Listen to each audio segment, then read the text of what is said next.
Hello everyone and welcome back to my channel. Long time no speak, apologies. I didn't go to the North London Derby away and I didn't do a reaction video because I was getting ready to go on holiday. You can find out all my thoughts on games, by the way. I have a weekly segment with the BBC, so on Tuesdays at around noonish you can read it on BBC Sport for Tottenham's site or Tottenham's page.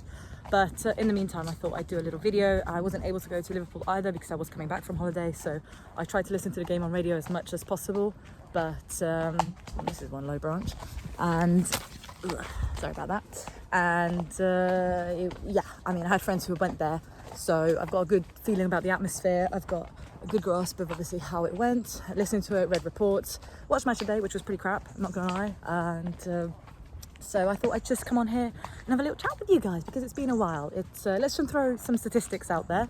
One of our best starts ever in our history, 17 points out of a possible 21, and the first time we've beaten Liverpool since 2017. I think it's amazing, but it's more just about what Ange Postecoglou has put into this team. The mentality, the desire, the fitness, the mental strength to go for 100 minutes or so and to never give up, because we did it against Sheffield, we did it against Liverpool, last minute winner.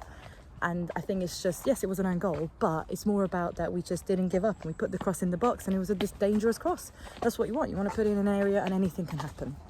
And obviously Liverpool fans will be absolutely certain. They're already just crying tears, obviously, all over social media about all the VAR decisions, but then they forget that they've had lows in the past that's went their way. Last year, memorably, Thiago Jota absolutely kicked Oliver Skip in the head, massive studs up. And not only was it an red card, it wasn't even a yellow card. So I think compared to that, we deserve a little bit of luck and we deserve a little bit of something going our way. But more importantly, I think it just justifies what we've done this season. But in and of itself, the officiating this season has been incredibly inconsistent. There have been cards that have been given that shouldn't have been cards, and vice versa. I'm not going to lie to you, the first yellow probably wasn't a yellow. It is what it is. I just think officiating isn't heading in the it's not fit for purpose. It's not fit for purpose. It needs a massive overhaul. It needs something to drastically change for everyone in the sport. So I'm just going to leave it there because it's exhausting talking about it all the time, quite frankly. It's frustrating when it's against you. It's exhausting when it happens for you, because then it dismisses all the good that you've done, and it's not fair because it doesn't make it a level playing field. It doesn't make it, two teams playing against each other. It's all about two teams plus the referee. So it's very hard to play or enjoy the sport that way. So I'm just going to leave it there. But I think Spurs-wise, we played not really well. Obviously, I haven't seen the whole game. I heard that we started really well, and then they had that goal that was disallowed, but then, they scored from something that shouldn't have been a free kick, and Udogie was booked for nothing. So it's just, it all balances out in the end. But yeah, I think some people said that we just quietened down a little bit. Thank you.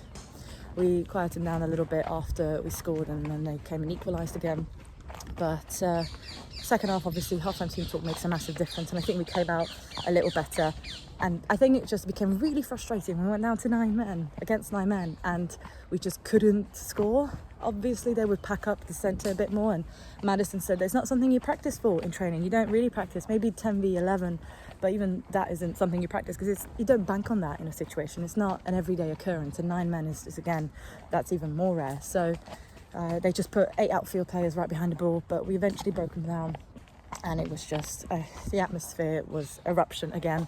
I saw so many reactions from players, like Vicario's celebration and right behind the goal when all the players went to the corner, Paxton, Park Lane, and I had friends from all angles of the stadium sending me videos. So yeah, it was a great game to be at. It was a great thing to come home to from my holiday, to be like, yes, nice. And then we've got Luton away, and then we've got a massive gap, and again don't have a game until the home game is 20th of October or 21st. It's just, this season started really weird. Like, we've only had 3 home games. It's weird, so weird. But either way, it's a great start. We're second in the table. We're one of the only unbeaten teams with Arsenal, and we're 1 point behind City, who lost yesterday. And that's the other thing, so many teams lost yesterday and we capitalised on it. It's absolute dreamland. Dare I say, it's almost better than the Pochettino era, but I'm not saying it too loudly. But anyway, let me know your thoughts in the comments down below, and I'll see you next time. Come on, you Spurs.